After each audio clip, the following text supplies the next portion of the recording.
నమస్తే, welcome to our voice. నేను journalist నవత. జాతీయవాదాన్ని, సనాతన ధర్మాన్ని దేశానికి రెండు కండ్లుగా భావిస్తే మాతో కలిసి మీరు నినదించండి, మాకు తోడుగా నిలవండి.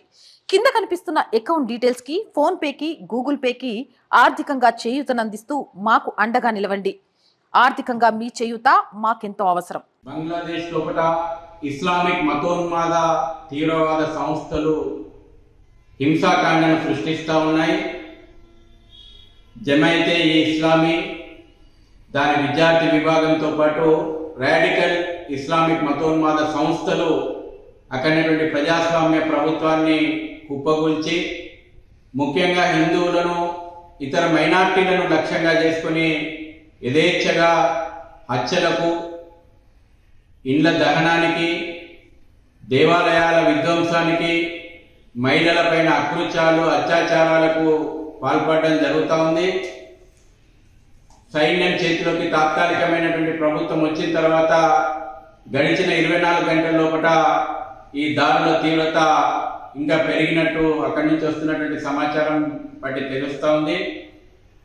బంగ్లాదేశ్లో నెలకొన్నటువంటి ఈ అరాచకమైనటువంటి ఒక అనిశ్చితకరమైనటువంటి పరిస్థితుల లోపల బంగ్లాదేశ్ లోపల ఉన్నటువంటి హిందువులు, సిక్కులు, ఇతర మైనార్టీల యొక్క రక్షణ కోసం అక్కడి ప్రభుత్వము చర్య తీసుకోవడంతో పాటు వారి రక్షణ కోసం భారత ప్రభుత్వం కూడా సరైనటువంటి చర్యలు తీసుకోవాలని చెప్పేసి విహెచ్పి కోరుతా ఉంది.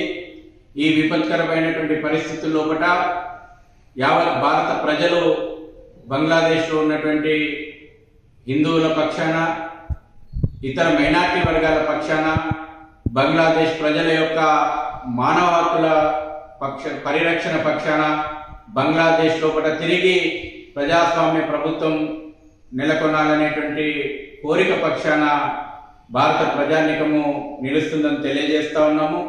ఇదే సందర్భం లోపల గడిచిన 24 గంటల లోపల అక్కడ హింసాకాండను సాకుగా చూపెట్టి ఈ దేశంలోకి చొరబాటుదారులు చొరబడేటువంటి ప్రయత్నాలు కూడా సాగిస్తూ ఉన్నారు. సుమారు 4096 కిలోమీటర్ల ఇండో బంగ్లా సరిహద్దు ప్రాంతాల లోపల మరింత కట్టుదిట్టమైనటువంటి పహారా ఏర్పాటు చేసి చొరబాటుదారులను కూడా నిరోధించాల్సినటువంటి బాధ్యత ఈపాటికే ప్రభుత్వము సమర్థంగా నిర్వహిస్తుంది. మరింత సమర్థవంతంగా కఠినమైనటువంటి చర్యలు తీసుకోవాలని కూడా విశ్వ హిందూ పరిషత్తు కోరుతా ఉంది. బంగ్లాదేశ్ లోపల అన్ని జిల్లాల లోపల ఈ రోజున హిందువులపైన హింసాకాండ యథేచ్ఛగా సాగుతూ ఉంది. మనకు తెలుసు, ఈ దేశం విడిపోయినప్పుడు బంగ్లాదేశ్ లోపల ఆనాడు 32% హిందువులు ఉంటే ప్రస్తుతం ఆ దేశం యొక్క గణాంకాల ప్రకారమే, జనాభా లెక్కల ప్రకారమే 8% దిగువనకు హిందువుల యొక్క జనాభా పడిపోయింది.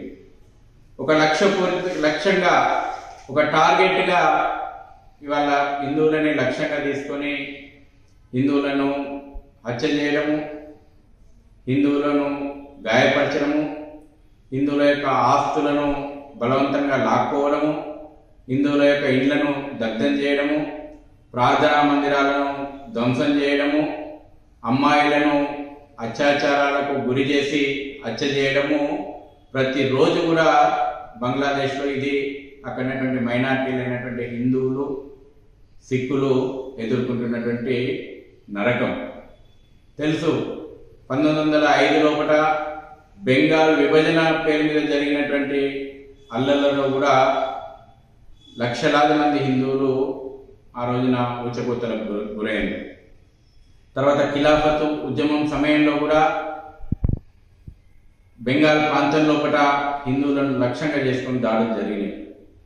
దేశ విభజన సమయంలో కూడా 16 ఆగస్టు 1946 లోపల గ్రేట్ కలకత్తా కిల్లింగ్స్ పేరుతోటి జరిగినటువంటి డైరెక్ట్ యాక్షన్ లోపల లక్షలాది ప్రాణాలు కూడా హిందువులు కోల్పోయింది. 1971 లోపల బంగ్లాదేశ్ ప్రజలకు స్వాతంత్రం కావాలని చెప్పి భారత ప్రభుత్వం బంగ్లాదేశ్ ప్రజల ఆకాంక్ష పక్కన నిలిచిన సందర్భంలో కూడా బంగ్లాదేశ్లో ఉన్నటువంటి మతోన్మాద సంస్థలు జరిపినటువంటి దాడుల లోపల సుమారు 3 మిలియన్ల హిందువులు ప్రాణాలు కోల్పోయారు. వారి యొక్క స్వేచ్ఛా స్వాతంత్రాల కోసం 3,000 మంది భారత సైనికులు ప్రాణాలు కోల్పోయి సుమారు 12,000 మంది సైనికులు గాయాల పాలై ఒక పక్కన బంగ్లాదేశ్ ప్రజల యొక్క మానవ హక్కుల గురించి, వాళ్ళ స్వేచ్ఛ గురించి, స్వతంత్రం గురించి భారత ప్రజానీకం, భారత ప్రభుత్వం అండగా నిలిస్తే బెంగాల్ లోపల, బంగ్లాదేశ్ లోపల హిందువులపై జరిగినటువంటి దాడులు ఏందో ఒకసారి మనం చరిత్ర నుంచి చూస్తే బంగ్లాదేశ్ లోపల ఏ రకంగా హిందువులపైన ఊచకోతలు, విధ్వంసం నడుస్తుందో మనకు అర్థమవుతుంది. ఈ పరిస్థితి లోపల భారతదేశంలో కూడా బంగ్లాదేశ్ మతోన్మాదులకు, బంగ్లాదేశ్లో పుట్టినటువంటి జమైతే ఇస్లామియా తీవ్రవాద సంస్థ భావజాలానికి మద్దతుగా నిన్న కోల్కతాలో కూడా ఇక్కడ చొరబడ్డటువంటి బంగ్లాదేశీలు బహిరంగంగా ర్యాలీలు తీసే పరిస్థితులు వచ్చినాయంటే, ఒక పక్కన బంగ్లాదేశ్లో ఉన్నటువంటి ఆ దేశ పౌరులైనటువంటి హిందువులు హత్యలకు గురవుతుంటే భారతదేశంలోకి అక్రమంగా చొరబడ్డటువంటి బంగ్లాదేశీ చొరబాటుదారులు ఇక్కడ వేడుకలు జరుపుకుంటున్న పరిస్థితులు కూడా మనం వార్తల్లో చూస్తూ ఉన్నాం. బంగ్లాదేశ్ పరిస్థితులను సాకుగా చూపెట్టి భారతదేశంలో కూడా ఒక అశాంతిని, మత హింసను రాజేయాలని చూస్తున్నటువంటి శక్తుల పట్ల సమాజం జాగృతమై ఉండాలి. భారత ప్రజానీకము, భారత ప్రభుత్వము బంగ్లాదేశ్ యొక్క ప్రజాస్వామ్యాన్ని పునరుద్ధరించడం లోపల అక్కడ మైనార్టీలైనటువంటి హిందువులు, సిక్కులు, ఇతర వర్గాల ప్రజల యొక్క ప్రాణాలను రక్షించడం లోపల సరైనటువంటి చర్యలు ప్రారంభించింది. అవసరమైనటువంటి అన్ని కఠిన చర్యలు కూడా తీసుకోవాలని చెప్పేసి విశ్వ హిందూ పరిషత్తు కోరుతా ఉంది.